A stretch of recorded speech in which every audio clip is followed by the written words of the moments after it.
শুরু হতে যাচ্ছে এশিয়া কাপের 2025-এর আসর। বাংলাদেশ পেল কঠিন প্রতিপক্ষ, হবে ভারত পাকিস্তানের লড়াই। দর্শক, এবারের এশিয়া কাপের শিরোপা উঠবে কার হাতে? আপনাদের প্রেডিকশন আমাদের কমেন্ট করে জানিয়ে দিন। প্রকাশিত হয়ে গেল 2025 এশিয়া কাপের সময়সূচি ও গ্রুপ পর্বের প্রতিপক্ষ।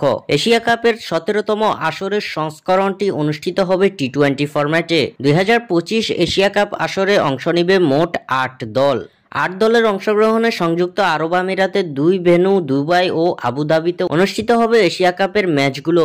আগামী 9 সেপ্টেম্বর মাঠে গড়াবে এশিয়া কাপের 2025-এর আসরটি। 9 সেপ্টেম্বর থেকে 28 সেপ্টেম্বর ফাইনালের মধ্য দিয়ে পর্দা নামবে এশিয়া কাপের আসন্ন আসরের। এবারের আসরের যথাক্রমে থাকছে 2 গ্রুপ। প্রত্যেক গ্রুপে থাকছে মোট 4টি করে দল। বি গ্রুপে পড়েছে বাংলাদেশ, যেখানে তাদের প্রতিপক্ষ হিসাবে থাকছে শ্রীলঙ্কা, আফগানিস্তান ও হংকং। অপরদিকে এ গ্রুপে পড়েছে ভারত ও পাকিস্তান, যেখানে তাদের অপর 2 প্রতিপক্ষ ওমান ও সংযুক্ত আরব আমিরাত। 9 সেপ্টেম্বর এশিয়া কাপের আসর মাঠে গড়ালেও বাংলাদেশ তাদের প্রথম ম্যাচ খেলবে 11 সেপ্টেম্বর। 11 সেপ্টেম্বর হংকংয়ের বিপক্ষের ম্যাচ দিয়ে এশিয়া কাপের যাত্রা শুরু করবে বাংলাদেশ। স্বাক্ষর থেকে সাদবিন ইসলাম।